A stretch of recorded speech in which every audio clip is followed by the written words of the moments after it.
প্রবীর মিত্রের মৃত্যুতে শোকের ছায়া, বাংলা চলচ্চিত্রের অপূরণীয় ক্ষতি।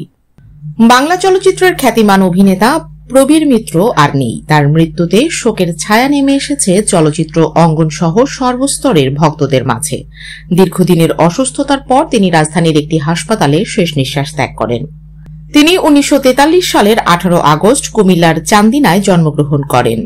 প্রবীণ অভিনেতা প্রবীর মিত্র 5 জানুয়ারি 2025 তারিখে রাত 10টা 10 রাজধানীর একটি বেসরকারি হাসপাতালে চিকিৎসাধীন অবস্থায় মৃত্যুবরণ করেন।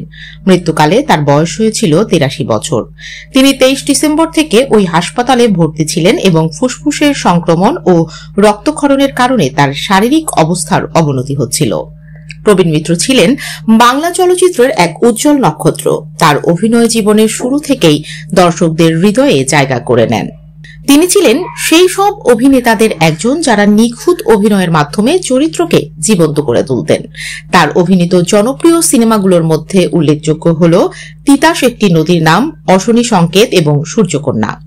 চলচ্চিত্র জগতে তার অবদান অবিস্মরণীয়। শক্তিশালী চরিত্র ও সংলাপের মাধ্যমে তিনি দর্শকের মনে স্থায়ী ছাপ রেখে গেছেন। শুধু চলচ্চিত্রেই নয়, টেলিভিশন, নাটক ও থিয়েটারেও তিনি সমানভাবে সফল ছিলেন। তার অভিনয়ে ছিল বাস্তবতা, আবেগ এবং সমাজের প্রতিচ্ছবি। সহকর্মীদের শোকবার্তা। প্রবীর মিত্রের মৃত্যুতে তার সহকর্মীরা শোক প্রকাশ করেছেন।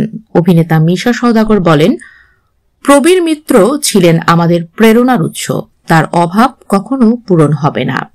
প্রবীণ অভিনেতা প্রবীর মিত্রের মৃত্যুতে শোক প্রকাশ করেছেন ঢালিউড সুপারস্টার শাকিব খান। তিনি বলেন, প্রবীর মিত্র ছিলেন বাংলা চলচ্চিত্রের এক উজ্জ্বল নক্ষত্র। তার মৃত্যু আমাদের জন্য অপূরণীয় ক্ষতি। তার আত্মার শান্তি কামনা করছি এবং শোক সন্তপ্ত পরিবারের প্রতি গভীর সমবেদনা জানাচ্ছি। অভিনেত্রী চম্পা বলেন, তার অভিনয় আমাদের হৃদয়ে আজীবন বেঁচে থাকবে। তিনি ছিলেন প্রকৃত শিল্পী। প্রবীর মিত্রের মৃত্যুর খবর ছড়িয়ে পড়ার পর সামাজিক যোগাযোগ মাধ্যমে ভক্তরা তার প্রতি ভালোবাসা প্রকাশ করেছেন। তার অভিনীত জনপ্রিয় দৃশ্যগুলো শেয়ার করে শ্রদ্ধা জানাচ্ছেন অনেকে। জীবনের শেষ সময়গুলো তিনি পরিবারের সঙ্গেই কাটিয়েছেন। অসুস্থতার কারণে অভিনয় থেকে কিছুটা দূরে ছিলেন, তবে তার অভিনয়ের প্রতি ভালোবাসা কখনো কমেনি। মৃত্যুর আগে তিনি বারবার চলচ্চিত্রের উন্নতির কথা বলেছেন এবং নতুন প্রজন্মকে উৎসাহিত করেছেন। প্রবীর মিত্রের মৃত্যু বাংলা চলচ্চিত্রে এক শূন্যতার সৃষ্টি করল, যা সহজে পূরণ হওয়ার নয়। তার জীবন, কর্ম ও অবদান প্রজন্মের পর প্রজন্ম মনে রাখবে। তিনি আমাদের মাঝে থাকবেন তার অভিনীত চরিত্র এবং অনবদ্য সংলাপের মাধ্যমে। আমরা তার আত্মার শান্তি কামনা করি এবং পরিবারের প্রতি গভীর সমবেদনা জানাই।